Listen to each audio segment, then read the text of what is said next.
बिस्मिल्लाहिर्रहमानिर्रहीम। Ninth class mathematics, unit number 1, exercise 1.6, question number 1, using matrices if possible to solve the following system of linear equation by the matrix inversion method, matrix Cramer rules. देखें, इसमें दो चीज़ें हमें दी हुई हैं। एक, हमने इसको इन्वर्जन मेथड से इक्वेशन के तरीके से हल करना है, इन्वर्जन मेथड से। दूसरा हमारे पास जो है इन्वर्जन मेथड, वो जो इन्वर्स वाला तरीका होता है उस तरीके से करना। दूसरा तरीका क्रेमर रूल से है। इसमें कुछ पहले जो क्वेश्चन है ये मैं दोनों तरीके से करूँगा, और आगे जो क्वेश्चन है, क्योंकि इसमें कुछ क्वेश्चन में जो है वो इन्वर्जन मेथड से करूँगा और कुछ क्वेश्चन में क्रेमर रूल से। पहला मैंने दोनों तरीक़ों से किया हुआ है। तो यहाँ हमारे पास पार्ट 1 इस पर देखें, क्वेश्चन नंबर 1 का पार्ट 1 है 2x - 2y = 4, 3x + 2y = 6।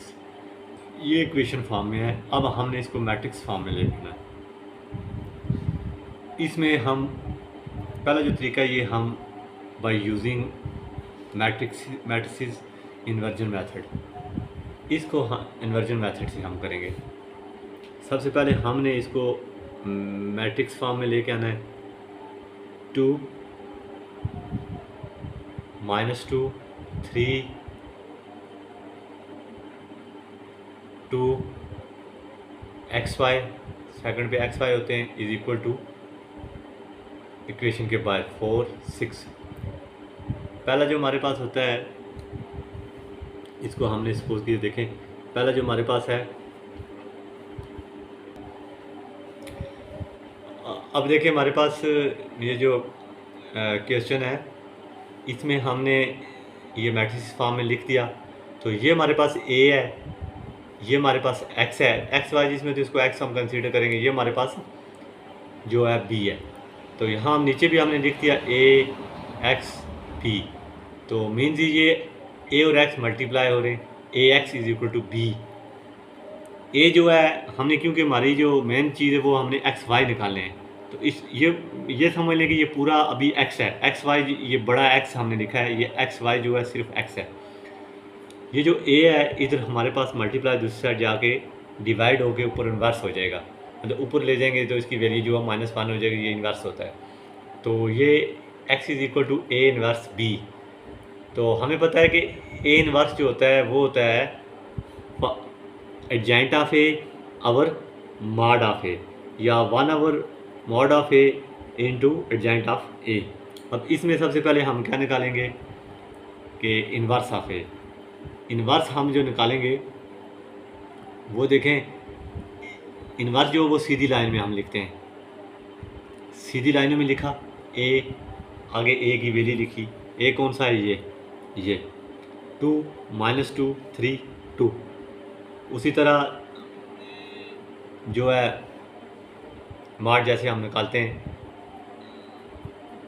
ये principal product of principal diagonal minus product of secondary diagonal. ये 2 और 2 को मल्टीप्लाई किया, माइनस फार्मूले वाला 3 × -2, 2⁴ + 6, ये हो गया हमारे पास 10। ये हो गया। अब हम ऊपर वाला निकालेंगे। ऊपर हमारे पास क्या है, एडजेंट। ऊपर लिखेंगे एडजेंट ऑफ a हमने लिखेंगे, एडजेंट ऑफ a निकाला हमने। एडजेंट का पता है आपको कि प्रिंसिपल डायगोनल जो है उनको रिप्लेसमेंट करते हैं और बाकी के साइन चेंज करते हैं। तो हमारे पास a ये है, तो हमने इनकी दोनों की जगह यहाँ 2 था तो चेंज कर दिया, तो यहाँ -2 था, +2 और -3 हो गया। अब हमने वैल्यू में जो है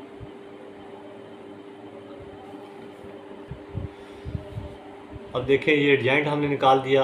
अब हमें चाहिए इन्वर्स, ये वाला इन्वर्स ऑफ a। तो ये सारी वैल्यू जो जितनी हमने निकाली है इस फार्मूले में पुट कर दी। 1/10 जो हमने मॉड निकाला था, आगे इन्वर्स की वैल्यू लिख दी, सॉरी इसकी एडजेंट की वैल्यू लिख दी 2, 2, 2 -3, 2। ये हमारे पास पूरी वैल्यू आ गई। अब हम आते हैं इस सिचुएशन में कि x = a इन्वर्स b। ये हमने जो लिखना है, ये हमारे पास क्या है, a इन्वर्स b। a की वैल्यू जो a इन्वर्स की वैल्यू जो अभी हमने ये निकाली है, और साथ b की वैल्यू इसको मल्टीप्लाई किया। तो ये इसी तरह लिखा हमने, b मल्टीप्लाई हमने कर दिया, 2 को 4 के साथ मल्टीप्लाई किया, प्लस 2 को 6 के साथ मल्टीप्लाई किया, वही फर्स्ट रो फर्स्ट कॉलम वाला तरीका, -3 को 4 के साथ मल्टीप्लाई किया, प्लस 2 को 6 के साथ मल्टीप्लाई किया, तो प्लस माइनस हमने कर दिया, 2 4 8 प्लस 2 6 12 और 4 3 12 प्लस माइनस माइनस प्लस 2 6 12। ये हमने कैलकुलेशन की, ये हमारे पास कितना हो गया, 8 और 12 20 हो गए, 12 में से 12 0। अब हमारे पास जो है पहला, जैसे हमें पता है कि x is equal to A inverse b है। अब देखें x की वैल्यू हमारे पास क्या है, एक्स वाई, और a इनवर्स इंटू b उसकी वैल्यू हम ये निकालते जा रहे हैं, ठीक है। अब ये जो 10 था ये नीचे डिवाइड हो जाएगा 20/10, 0/10, तो ये हमारे पास कट जाएगा 10 वाला 10, 10 टू द 20, और आगे 0 के नीचे 10 हमने डिवाइड किया तो ये क्या हो गया हमारे पास 0। तो x की वैल्यू हमारे पास कितनी आ गई 2, y की वैल्यू 0, ये नीचे हमने लिख दिया। सोल्यूशन सेट इसका क्या हो गया 2 और 0। ये इन्वर्जन मेथड से यहाँ तक कंप्लीट हो गया। इसी क्वेश्चन को हम देखें by using Cramer rules. Cramer rule जो है वो बहुत आसान है, वो शॉर्टकट है, छोटा सा है, उससे आसानी से हम उसको हल कर लेंगे। अब इसमें हमने क्या देखना होता है कि इसका हम इन्वर्स भी लेते हैं, मतलब इसका ये समझ लें कि हम एक्स का भी इन्वर्स लेंगे, मतलब एक्स की अगर वैल्यू फाइंड करें तब भी इन्वर्स लेना पड़ेगा, वाई की वैल्यू फाइंड करें तो तब भी इन्वर्स लेना पड़ेगा। इसका प्रोसेस ये, जैसे हमने ये हमारे पास इक्वेशन दी हुई है 2x - 2y = 4, 3x + 2y = 6, इसको हमने पहले मैट्रिक्स फॉर्म में लिखा, ये देखें, और ये समझो a है, ये हमारे पास b है, बाकी x y भी निकालेंगे इसका डायरेक्ट। इसमें सबसे पहले हमें जो फार्मूला हमें बताता है कि जैसे ये मैंने नीचे देखें, वी नो x = ax का mod over a, y = ay का मॉड ओवर a। ये चीज़ें हमें निकालने के लिए, देखिए हमें y निकालने के लिए a का मॉड चाहिए, x निकालने के लिए हमें a का मॉड चाहिए, तो इसलिए हम सबसे पहले इसका हम डिटर्मिनेंट फाइंड कर देते हैं या मॉड फाइंड कर लेते हैं। ये हमने उसी तरह जैसे पीछे हमने इन्वर्जन मेथड में किया, उसी तरह product of principal diagonal minus secondary diagonal, इसको इसके साथ मल्टीप्लाई किया 2 to the 4 plus minus minus plus 2 3 the 6, ये हमारे पास हो गया 10। ये एक चीज़ हमें मिल गई। अब हमने फाइंड करना है x = मॉड ऑफ ax। अब मॉड ऑफ ax फाइंड करने के लिए नीचे ये तो फार्मूले, ax फाइंड करने के लिए हमने क्या करना है, ये थोड़ा सा आप बैक पे चले जाएं कि इक्वेशन के बाहर पहले नंबर पे आपने इक्वेशन के बाहर जोड़ें, ये नंबर हैं जिसको b कहते हैं, b लिखना है। ax फाइंड करने के सबसे पहले आपने b वाली टर्म लिखनी है, फिर दूसरे नंबर आपने लिखनी है, मतलब ये x इसको समझिए पूरे को, b वाली टर्म आपने पूरी यहाँ लिख दी। सेकंड नंबर पे आपने लिखने हैं ये वाली y वाली टर्म, इधर से सेकंड नंबर, इसको हमने लिख दिया ये -2 और 2। उसी तरह इसका हम डिटर्मिनेंट हमने फाइंड कर लिया, इसको इसके साथ मल्टीप्लाई, इसको इसके साथ, 2 4 = 8 माइनस माइनस प्लस, तो 12 हो गई, हमारे पास 20 आ गया। इसी तरह हमने आगे ए वाई फाइंड करना है, ये हमारे पास ए एक्स की वैल्यू आ गई है, अब हमने ए वाई फाइंड करना है। अब इसमें आपने देखा कि ये जो हमने वैल्यू जो बी वाली थी यहाँ हमने पहले नंबर पे लिखी है, यहाँ हम दूसरे नंबर पे, क्योंकि यहाँ बात वाई की हो रही है, हम दूसरे नंबर पे लिखेंगे। और इधर से जो है वाई फाइंड करने के लिए हमारे पास यहाँ जो पहले नंबर पे, ए में जो पहले नंबर पे हैं वो हमने पहले नंबर पे लिखना है, और बी वाला जो दूसरे नंबर पे लिखना है। तो यहाँ हमने क्या किया था कि जो बी वाला था वो पहले, बी वाले जो नंबर थे वो पहले नंबर पे लिखें, और उसके बाद वाई वाले दूसरे नंबर पे लिखने, इधर ए में जो वाई समझ लें।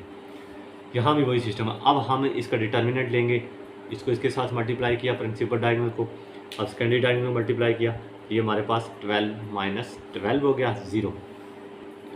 अब हमने इनकी वैल्यू पुट कर देनी है। x is equal to mod of a x over mod of a. तो यहाँ हमने क्या मॉड ऑफ ए एक्स हमने वैल्यू निकाली थी 20 लिखा, और ए की वैल्यू हमने क्या निकाली थी, मॉड ऑफ ए की 10। तो ये कट जाएगा 10 1 10 10 2 20, ये हमारे पास कट गया। तो इसी तरह y की जो वैल्यू थी हमारे पास वो कितनी थी, mod of a y mod of a. तो ये हमारे पास 0 था, 0/10। तो ये भी हमारे पास किसी चीज़ को 0 के साथ डिवाइड करें तो 0 हो जाता है। तो ये हमारे सोल्यूशन सेट हमारे पास क्या हो गया, 2 और 0। इन्वर्जन मेथड में ये जवाब आया, इसमें भी। तो ये आज का जो क्वेश्चन था ये हमने 2 तरीक़ों से किया, एक इन्वर्जन मेथड से और दूसरा क्रैमर रूल से। तो बाकी जो क्वेश्चन है वो कोई क्वेश्चन मैं जो है इन्वर्जन मेथड से करूँगा और कोई क्वेश्चन जो है वो मैं क्रैमर रूल से। पहले क्वेश्चन मैंने दोनों तरीके से किया ताकि आपको समझ आ जाए। तो आपसे रिक्वेस्ट है कि हमारे चैनल को सब्सक्राइब करें और इसको लाइक भी करें। Thank you.